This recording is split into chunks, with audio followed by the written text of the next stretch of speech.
মা ফাতেমা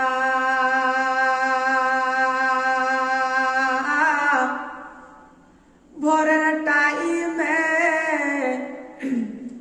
যেন বাবা গো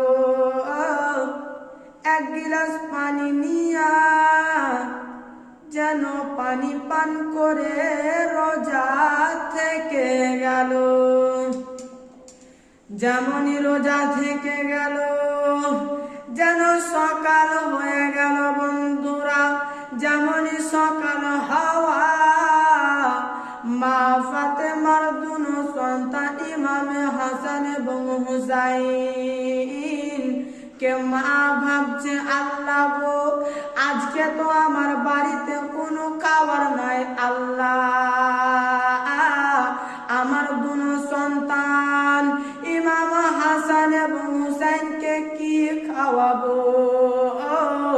মা ফাতেমা পার্সের বাড়ি থেকে কিছু পরিমাণ আটা নিয়ে আসিল।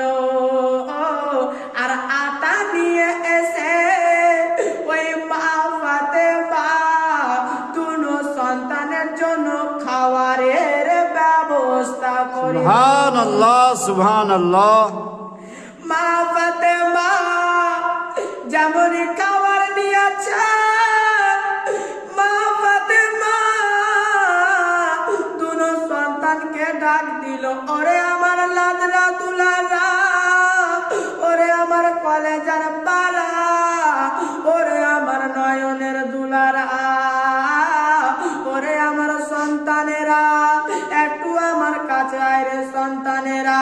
দুনো সন্তান মার কাছে চলে আসিল আর বলতে লাগলো, মা গো ও মা কেন ডাক দিলে বলো মা।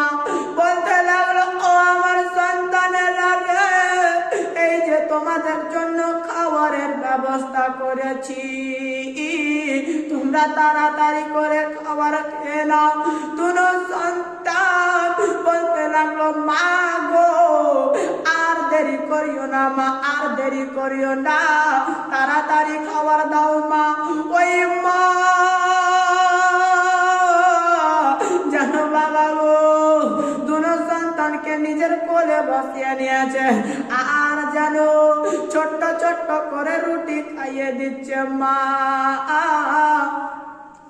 যেমনই খাবার দিচ্ছে মুখে মা ছোট্ট ছোট্ট করে টুকরা করে করে যেন দুনো সন্তানকে খাওয়াচ্ছে মা। ইমাম হুসাইনের একটা নিয়ম ছিল গো, কি নিয়ম ছিল, যখনই মা ইমাম হুসাইনের মুখে খাবার দিত আবার মুখ থেকে নিয়া মায়ের মুখে দিয়ে দিত। সুবহানাল্লাহ সুবহানাল্লাহ। যেমনই মুখে খাবার দিত খাবার খানা নিয়ে যেন আবার মায়ের মুখে দিয়ে দিত।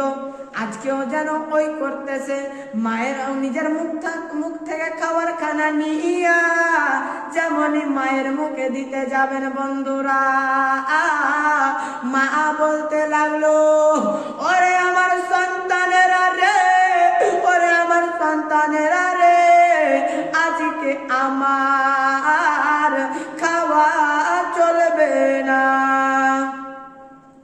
দুনো সন্তান বলতে লাগলো, মা গো কেন খাওয়া চলবে না। বলছে, ওরে আমার সন্তানেরা আজকে আমি রোজা রেখেছি। দুনো সন্তান বলতে লাগলো, মা গো ও মা এটা তো রমজান মাস নয় মা, এটা তো রোজার মাস নয় মা, আপনি কিসের রোজা রাখলেন মা। বলতে লাগলো, ওরে আমার সন্তানেরা, ওরে আমার নয়নের তারারা, ওরে আমার লাদরা দুলারা, আজকে আমি নফল রোজা রেখেছি। দুনো সন্তান উত্তরে বলতে লাগলো, মা গো ও মা আপনি যে রোজা রাখলেন মা, আপনি যে রোজা রাখলেন মা, তো আমাদেরকে কেন জাগালেন না মা, আমাদেরকে কেন জাগালেন না মা, আমরাও রোজা রাখতাম। সুবহানাল্লাহ সুবহানাল্লাহ। আমরাও রোজা রাখতাম মা। বলতে লাগলো, ওরে আমার সন্তানেরা রে, ওরে আমার লাদরা দুলারা, বাচ্চা এত বড় দিনে রোজা রাখতে পারবি না, এত বড় দিনে এত তাপের দিনে তোরা রোজা রাখতে পারবি না, তোরা কষ্ট পাবি, আমি মা সইতে পারবো না।